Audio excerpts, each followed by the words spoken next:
Now, we had a very unusual moment occur in the election of Barack Obama, because Barack Obama, out of the sea of, and I don't want to put anybody down here, I'm not doing that, I don't want to do that, but out of the long legacy of Democratic Party candidates, all of whom were very well-intentioned, Michael Dukakis and Al Gore and,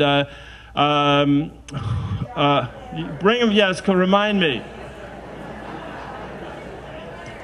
Jimmy Carter, before he became the current Jimmy Carter. They could not evoke a passionate vision of a good world to link their policies up to, and they couldn't therefore speak to the longing for meaning and community that is necessary for people to overcome the pain that they feel inside of being depressed, despairing, and withdrawn. And in Obama's candidacy, particularly during the primaries, suddenly someone emerged who could do that, who had a tremendously powerful presence, a smile that came right from the inner being of the person and grabbed you right in whether you liked it or not. Still does every time it happens, and he's able to do it in a real way. In other words, he manifested something beyond the role of the candidate that suggested a powerful spiritual presence in person that gradually drew us out of the feeling of withdrawnness and pain that I've been describing. And particularly during the primaries, this was linked up to a series of speeches that he gave in which the personal qualities, the spiritual authenticity and goodness of the man was linked to speeches in which he placed himself in the history of American social movements. He would do well in a primary and then give a speech in which he would talk about the history of the abolitionist movement, the history of the civil rights movement, of people rising up and coming together to realize a world based on social justice. And he gave these tremendously powerful speeches, which I had, going through the 30 previous years, I had withdrawn myself, even though I'm an activist and vote and try to get excited about whoever the candidates are. I had actually kind of withdrawn into, I wouldn't say, yes, I'll call it withdrawn into the belief that I had to figure out private solutions, new forms of private community, but not really link it to the possibility of a fundamental change at the national level in cultural consciousness and in spiritual purpose and meaning. But Obama did succeed in, against my resistance, in pulling me out into a feeling of getting behind the campaign. And through that, out of our respective separate places, we gradually came together with tremendous excitement. My family and I went to Reno to get out the vote for Barack Obama, as lots of people did. I'm sure lots of you in the room did.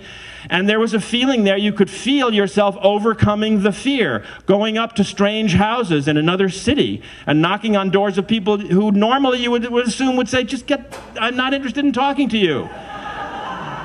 The fear of the other that I'm describing was overcome by a powerful link to the transcendental aspect of Barack Obama and the way he was recasting the narrative of American history, to put it in the most optimistic and ideal possible terms.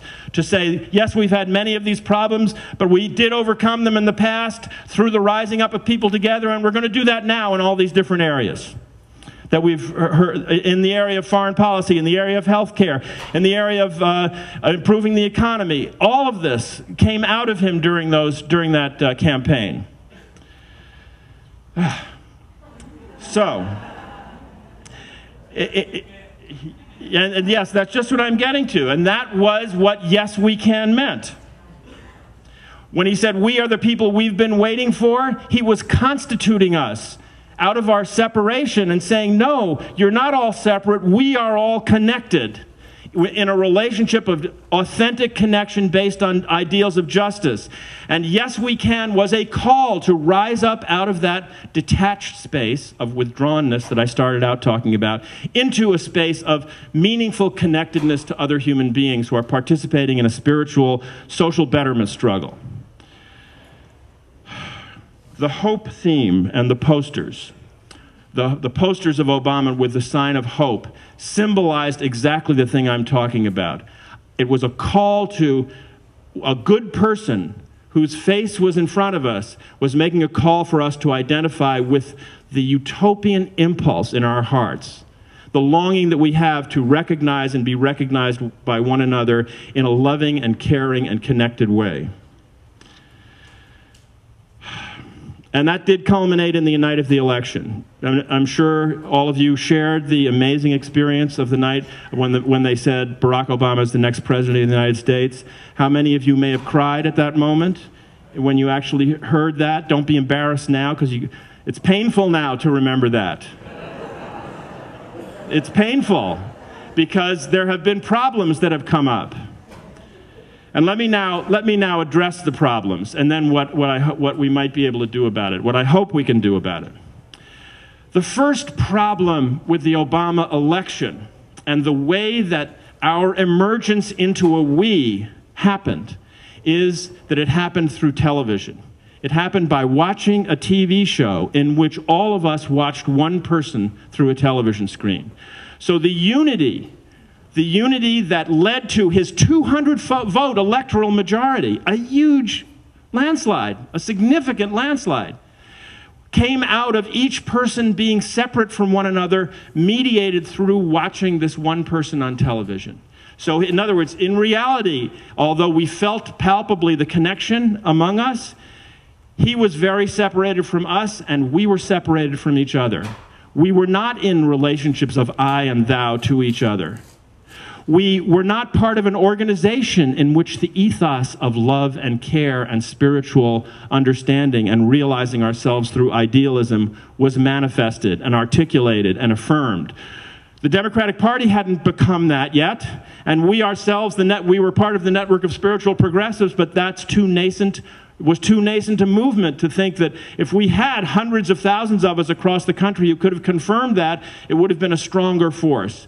But as it was, we were dependent on this one guy and on watching him on television, a thin form of basis on which to hang a dangerous overcoming of social separation and alienation and a risk of our vulnerable selves to believe and to hope that we can connect with others. So, what did Obama then have to do in light of my description of the fragileness of the state of affairs? His most important task was to stand up for us, to affirm that everything that we had experienced was in fact true, to spend at least 2 years powerfully advocating the same spiritual and visionary ideals, calling upon the civil rights movement, the abolitionist movement, the New Deal, the way people have risen up with compassion to overcome injustice and unfairness in the same kind of voice I'm talking in. He could do it a lot better than I can.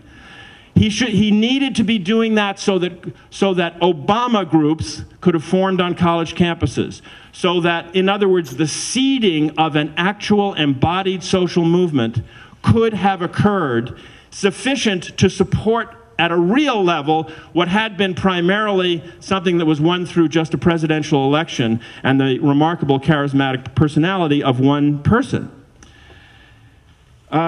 He needed, in other words, to stand up for the transcendental vision that we voted for.